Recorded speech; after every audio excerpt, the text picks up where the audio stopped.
Assalamualaikum warahmatullahi wabarakatuh. Apa kabar sahabat dan saudara muslimku semua?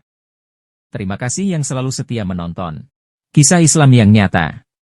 Semoga kita selalu dalam keadaan sehat dan dirahmati Allah Subhanahu wa Ta'ala, serta selalu dalam lindungannya dan diberi petunjuk menuju jalan yang lurus.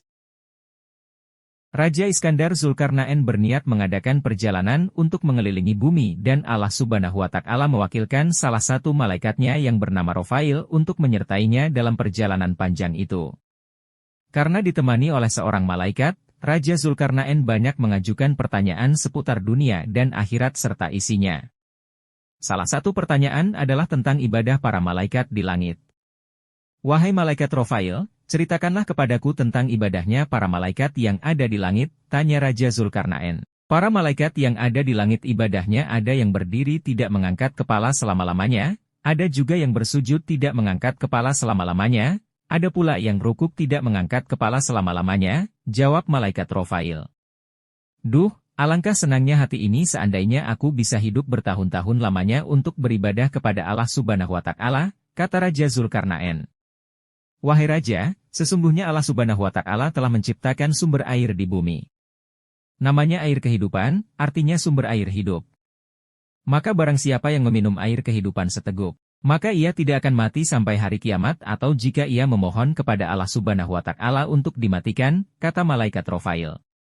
Apakah engkau tahu tempat air kehidupan itu wahai malaikat Rofail? Tanya Raja. Sesungguhnya air kehidupan itu berada di bumi yang gelap, jawab malaikat Rofail. Setelah Raja Zulkarnaen mendengar penuturan malaikat Rofail tentang air kehidupan itu, maka Raja segera mengumpulkan para alim ulama pada saat itu. Sebelumnya, Raja bertanya kepada mereka tentang letak air kehidupan, tapi mereka semua menjawab tidak tahu. Wahai para alim ulama, tahukah kalian di manakah letak air kehidupan itu? Tanya Raja. Kami tidak mengetahuinya wahai baginda, hanya Allah Subhanahu wa Ta'ala yang maha mengetahui, jawab salah seorang ulama. Ada salah seorang ulama yang mampu menjawab meski tidak sedetail letaknya. Sesungguhnya aku pernah membaca di dalam wasiat Nabi Adam alaihissalam bahwa beliau berkata bahwa sesungguhnya Allah Subhanahu wa Ta'ala meletakkan air kehidupan itu di bumi yang gelap, kata ulama itu. Di manakah bumi yang gelap itu? Tanya Raja. Yaitu di tempat terbitnya matahari, jawab orang alim ulama itu.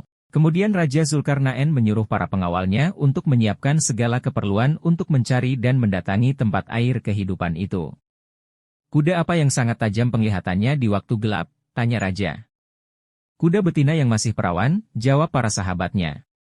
Akhirnya Raja mengumpulkan 1.000 kuda betina yang masih perawan dan ia memilih di antara 6.000 tentaranya yang pandai serta ahli dalam mencambuk. Di antara para tentara itu, ada Nabi Khidir alaihissalam bahkan beliau menjabat sebagai Perdana Menteri kala itu. Perjalanan mencari air kehidupan. Setelah dirasa semua cukup dan siap, maka berangkatlah Raja Zulkarnaen dan Nabi Khidir alaihissalam yang berjalan di depan pasukan. Setelah sekian lama mencari, akhirnya mereka mengetahui tempat terbitnya matahari.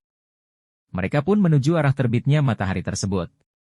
Perjalanan ke tempat tujuan tersebut memakan waktu 12 tahun lamanya untuk sampai di bumi yang gelap itu.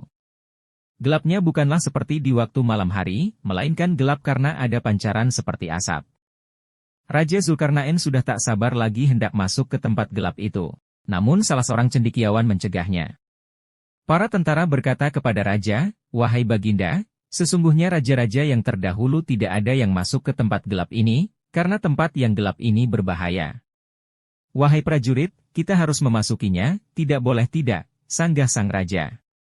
Karena raja bersikeras hendak masuk, maka tak ada seorang pun yang berani melarangnya. Diamlah dan tunggulah kalian di sini selama 12 tahun.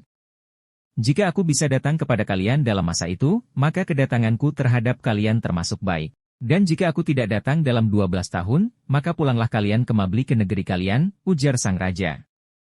Setelah itu Raja mendekat dan bertanya kepada malaikat Rofail, apabila kita melewati tempat gelap ini, apakah kita dapat melihat kawan-kawan kita? Tidak bisa kelihatan, jawab malaikat Rofail. Akan tetapi aku memberimu sebuah merjan atau mutiara. Jika mutiara itu ke atas bumi, maka mutiara itu dapat menjerit dengan suara yang keras, dengan demikian kawan-kawan kalian yang tersesat jalan dapat kembali kepada kalian, jelas malaikat Rofail lebih lanjut. Masuk ke air kehidupan. Demikianlah, akhirnya Raja Iskandar Zulkarnain masuk ke tempat yang gelap itu. Selama 18 hari lamanya tidak pernah melihat matahari dan bulan, tidak pernah melihat malam maupun siang. Tidak pernah melihat burung dan binatang liar, sedangkan Raja berjalan dengan didampingi Nabi Khidir alaihissalam. Pada saat mereka berjalan, maka Allah Subhanahu wa Ta'ala memberi wahyu kepada Nabi Khidir alaihissalam bahwa sesungguhnya air kehidupan itu berada di sebelah kanan jurang dan air kehidupan ini aku khususkan untuk kamu. Setelah Nabi Khidir alaihissalam menerima wahyu itu, beliau berkata kepada sahabat-sahabatnya, berhentilah kalian di tempat masing-masing dan jangan kalian meninggalkan tempat kalian sebelum aku datang kepada kalian. Kemudian Nabi Khidir alaihissalam menuju kanan jurang hingga beliau menemukan air kehidupan itu. Beliau turun dari kudanya, melepaskan pakaiannya dan turun ke kolam air kehidupan tersebut. Beliau mandi dan minum air sumber kehidupan tersebut dan beliau merasakan bahwa airnya lebih manis daripada madu.